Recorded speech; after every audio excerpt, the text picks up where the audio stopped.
Earlier this year, we saw the controversy surrounding CryptoZoo by Logan Paul, but it turned out to be something false and just a facade. How do you look at the failure of this project and how it was marketed? As a crypto enthusiast, I find it doesn't help the community to thrive and to build trust for newcomers. As a professional, in my sense, it was a pump. If we call about NFT, should I create NFT collection? What is the use of it? What is the means of it? It's been like, if you do an NFT collection just for the sake of creating images, do it. But do not expect that your images will become like a big piece of art and people love it and you will make a lot of money. Then if you're an artist, of course, play the game of being an artist, create something different. If you go like exactly on this crypto project, basically it's come out from nowhere. It can be created in few weeks and it can be launched in few days. What is the value in a project which is just few days or few weeks old? The value is none. Look at the nature of the project, infrastructure or not. Look at the team behind. Look who is financing the project. So look at what is behind, take some time, and it's help to make sure that your investment will worth it.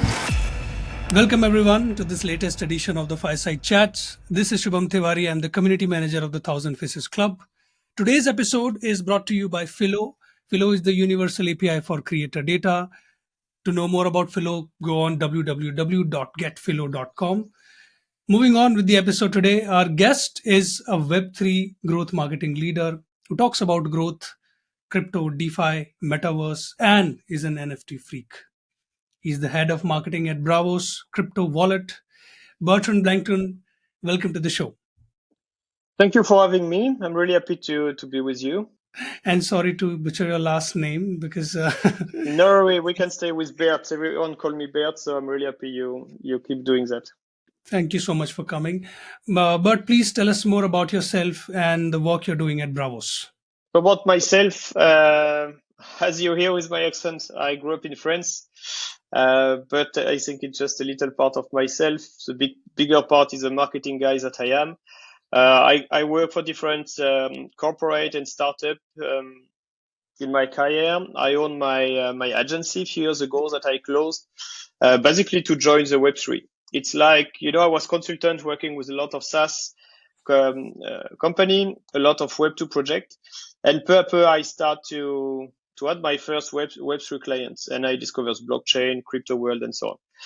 And I realized that those approach that we develop in Web3, so mainly this community-led approach, was really something for me more than a data-driven marketing, basically. I mean, we still use data, we still use analytics, of course, but the concept is different, and I think this was what we're going to talk about later. But basically, I started to work on crypto projects. So I decided to look for crypto, what like big potential. I met Braavos, and the decision ended up to that I closed my consulting business and I joined them. So now I am head of marketing at Braavos. Really happy to be there. My job is basically marketing lead, as you said, and is to make sure that Braavos thrive in the next weeks, in the next months, in the next year, in this Web3 world. Right. So what are some of the unique challenges and opportunities that come with marketing for crypto projects? I mean, there are plenty, of course, but if I focus on my context today, opportunities are great. The bigger one is we're in bear markets.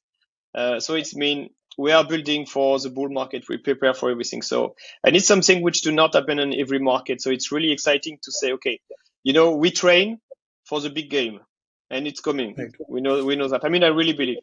So this is what we are doing. Second point is, Braavos is something specific to us is Braavos is a smart contract wallet. It means it's like a new generation of wallet. Everyone knows MetaMask. MetaMask is like, if I simplify, a software that you have in your browser, on your app, on your mobile, which helps you to visualize your asset, transfer, and so on. A smart contract wallet means that you also have the software on the client side, but you also have it's linked with the smart contract on chain. And with the cryptography effect, to simplify, it means that we can develop much more, brand new features that cannot exist on other blockchain. This is due and it's enabled by Starknet.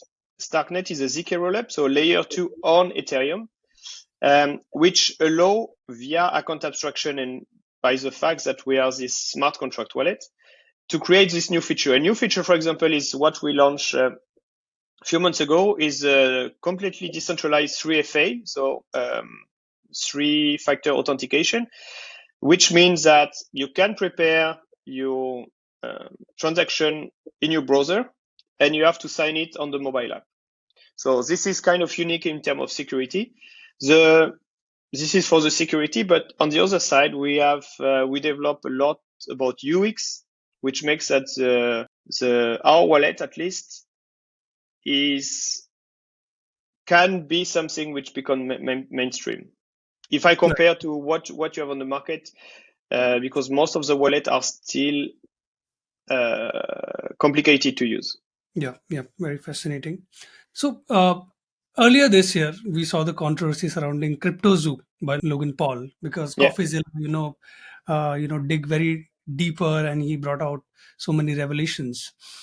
It was marketed as an NFT-based game and built as an autonomous ecosystem, but it Mhm. turned out to be, something false and just a facade. So, as a crypto marketing leader, how do you look at the failure of this project and how it was marketed?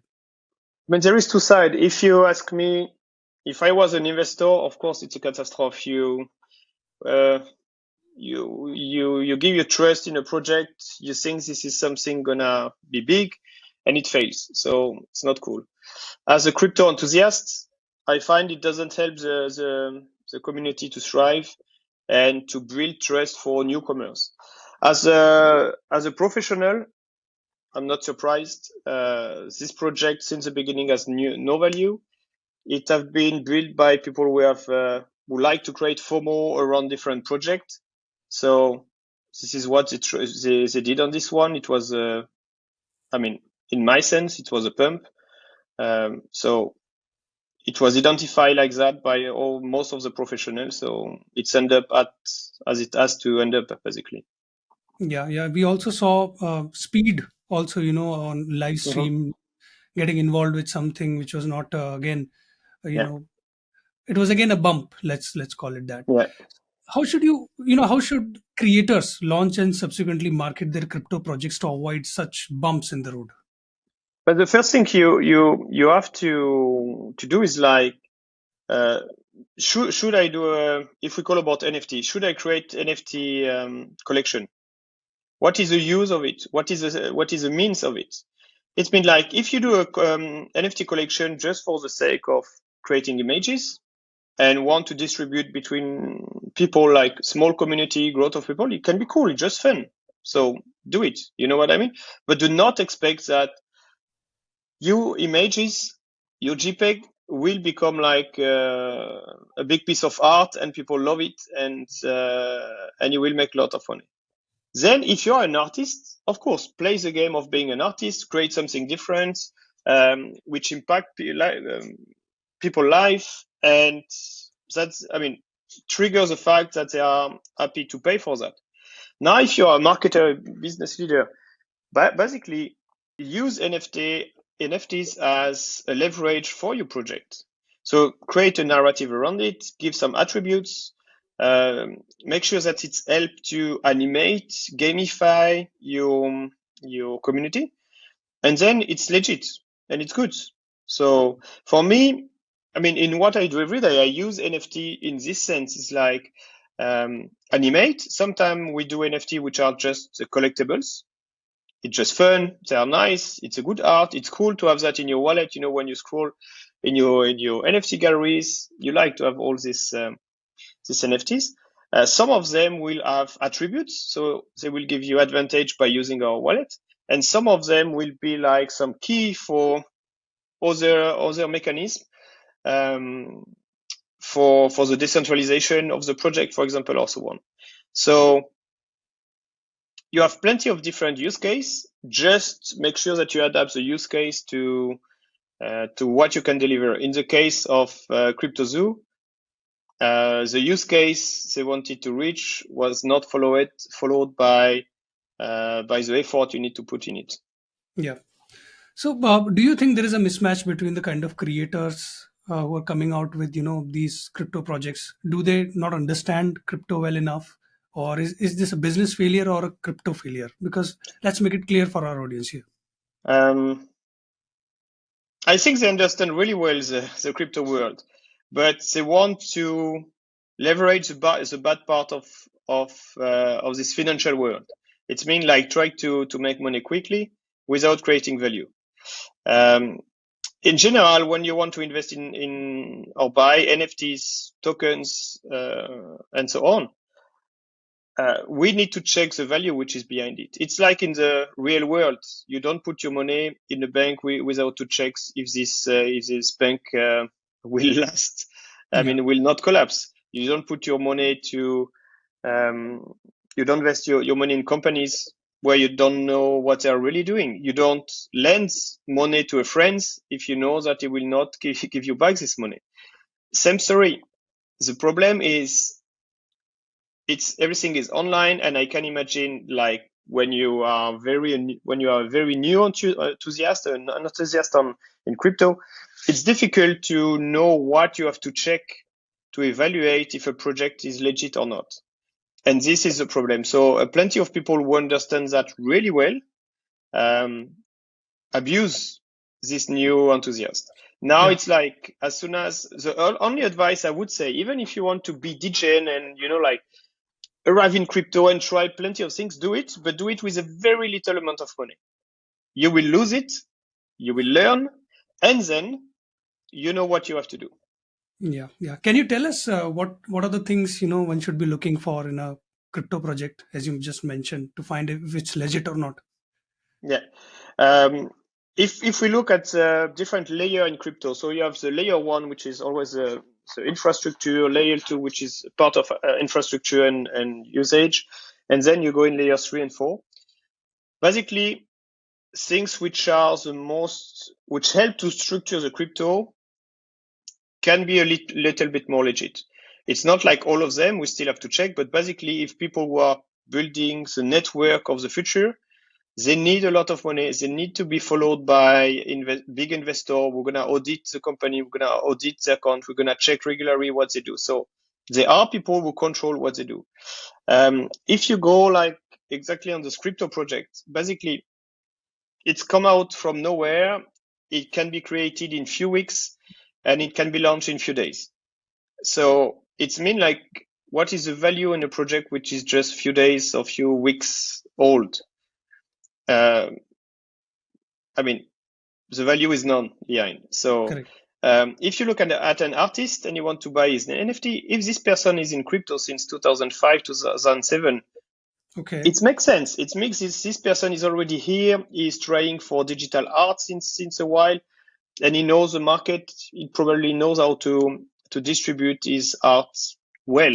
So check for that. But basically, it's look at the nature of the project, infrastructure or not, and so on.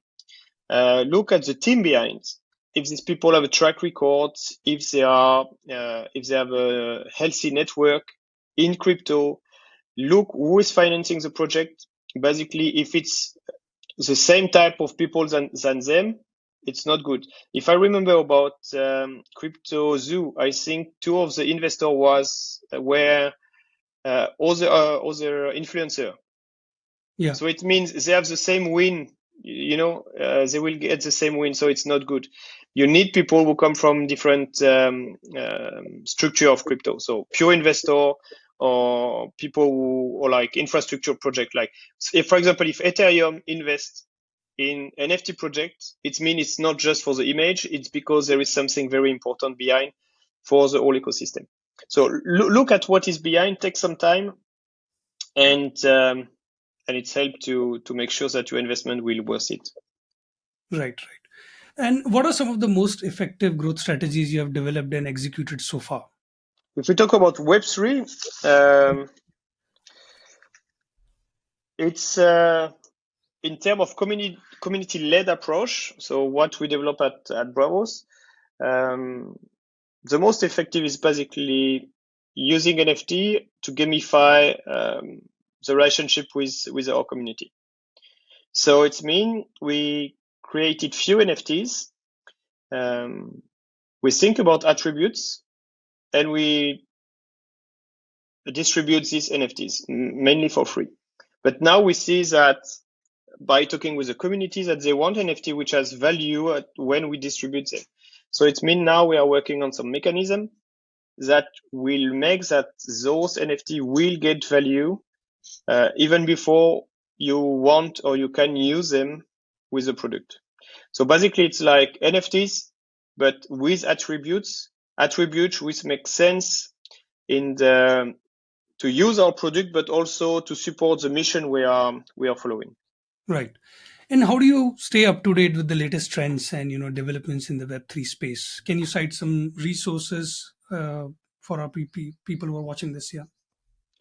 To be honest, there is two channel. Twitter, as a reason, it's because I spend a lot of time on Twitter for myself, but also because of my work. So when I see like good tweet, of course I check. But I think the best way to leverage knowledge, I mean to learn and to get feedbacks, is to be part of communities. I mean, the same as you build is a fantastic. So Thousand Faces is something. So I listen a lot of podcasts. I check some video. But one of the communities that I like to as well is called Safari. It's DAO for marketer in Web3 basically. Can you spell that for us, Bert? Yeah, Safari. SAFARI. Okay, got it. Thank you so The much. the logo is a little lion. Okay, got it. Yeah, we'll also find that and try to put that in the description as well. Yeah, I will send it to you. So, you know this market inside out, and you're up to date with trends and developments. Yeah. What are the most exciting developments in the Web3 space currently, in your opinion? If we look in the industry itself, ZK Rollup definitively. ZK Rollup because it brings this capacity for transaction with, we call that almost no cost. It means that if we think about Starknet, the promise is that a simple transaction will cost even not 1 cent. So it means like everyone can send money without to think about the fees that they have to pay or something like that. Even if I have to send you like $1, $3, I'm fine because I know it costs nothing. Okay. So ZK Rollup is a big things because of the price, because of the security, but also because the account abstraction that what I explained before, which help us to develop new type of feature, which makes the product with a better UX and a better security. So it's good. But if we look in terms of marketing, what we are working on right now is about soulbound token, which means it's a token which have attributes, but you can change this attribute along its life. So it means if you have a soulbound token from Braavos, which does not exist now, but we are working on that, and I will give you a certain attribute. So I will say you are a level 1 user in our community, and I see that you are doing great, you're giving good support, you're bringing value to the project. We will decide to add more attribute to this soulbound token. So this soulbound token is like an access, a key, which will evolve, which will open new door, which will open new advantage for you, and we can manage that. So this is a very powerful tool for marketer first, because to be honest, I think this is something that we will use. But in terms of use case, it's really interesting. I'm thinking about universities. We're gonna distribute their exam, their certificate directly via soulbound token, and then can make some evolution in the soulbound token along your career or your how do you say student pass. Got it. And how do you think Web3 will, affect the current ecosystem of content creators? So I'm not just talking about, the Mr. Beasts of the world and, the speeds of the world, but also, the creators who are just trying to make it somewhere in the middle, who are unsure of, getting into this or not. So how do you think it will affect them? Do you define different type of content creator in your question, or do you have one in mind? I mean, let's say, torso creators who are not exactly big, Yeah. but yeah, just like in the middle somewhere. Hmm. Yeah. I mean, two things that I like to say is, first, I mean, crypto. It's mean your content is yours. You can monetize it. Okay, even if it's like a very low scale, everything you do, as soon as it has a quality, it has a potential to be monetized. So this is a big difference with Web 2.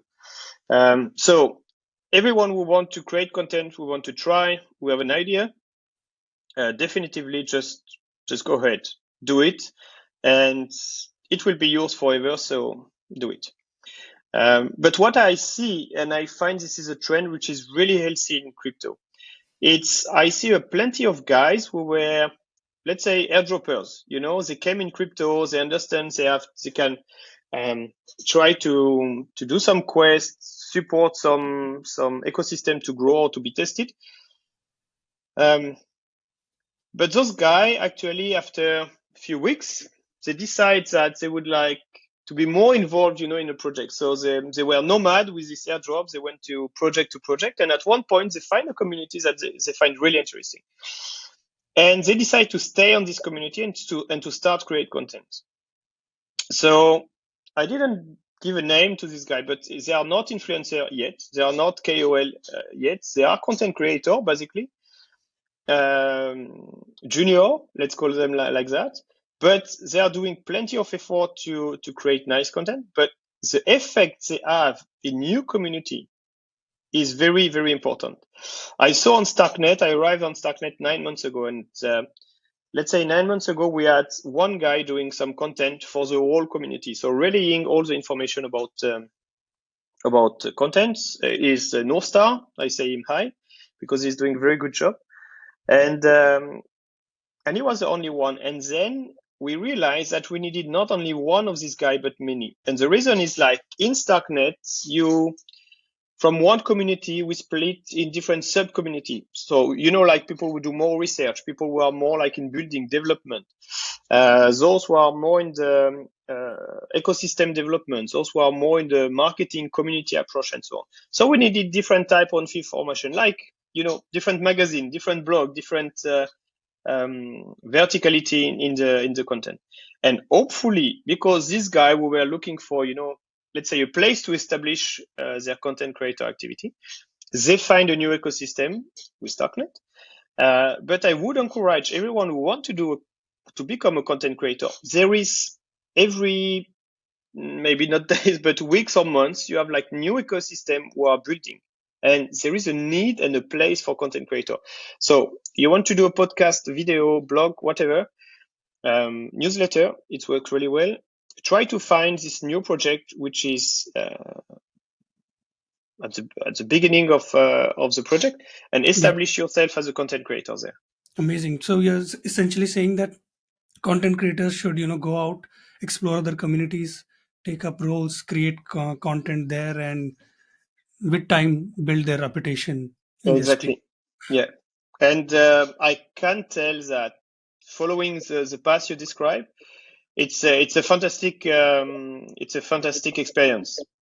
You're not fighting to impose or to sell or Yeah. to promote your content. People are welcoming you because they need you, and this is what is really interesting in this community approach. Right. And my next question was, how to get started in this space, which I essentially asked in my previous question. But can you tell us a few, communities that creators should join? Can you give us some names, which essentially we can, link to this video? Um, for which type of person? Let's say a YouTube content creator. YouTube content creator. I mean, I would say what I just say. If you are already established on YouTube, it works. You do good videos. Looks for an ecosystem which will be big. So I saw that Sui is an ecosystem which is growing. Arbitrum is growing a lot. Starknet will explode in the next 6 to 9 months, and I'm sure there are more. I mean, sorry, just focus on my ecosystem today, so I can't tell more about the others. But basically, yeah, try to establish on one of this ecosystem. We see like big media would try to come now on our ecosystem, but basically it's a little bit more hard for them because now we have like one or two person who do very good job and which becomes a reference on the market. Wonderful, Bert. Thank you so much for giving us all these insights. And hopefully, some of the creators who are listening to this get started and start exploring this space and start, building their own reputation in this space. Lastly, would you like to nominate anyone for the show? Yes, I forgot his name. It just disappeared now. I'm thinking about Beard on the Block is his name. He's a friend who is also part of this Safari community, the marketing. He's a marketing leader, but on the VC side. So he has another view and perspective from the market. And I'm sure he would be happy to share his knowledge and his wise with you guys. Wonderful. I would certainly need help, with the Yeah, spelling. I send you the link. It's beard, like beard on the block, like blockchain. Okay. Wonderful. Thank you so much, Bert, once again. Thank you for coming. And thanks for audience for sticking with us. We'll see you in the next episode. And cut. That's it for today's episode, guys. If you really liked it, please subscribe to the 1000 Faces Club and press the bell icon below so that you don't miss any videos from us. Thank you.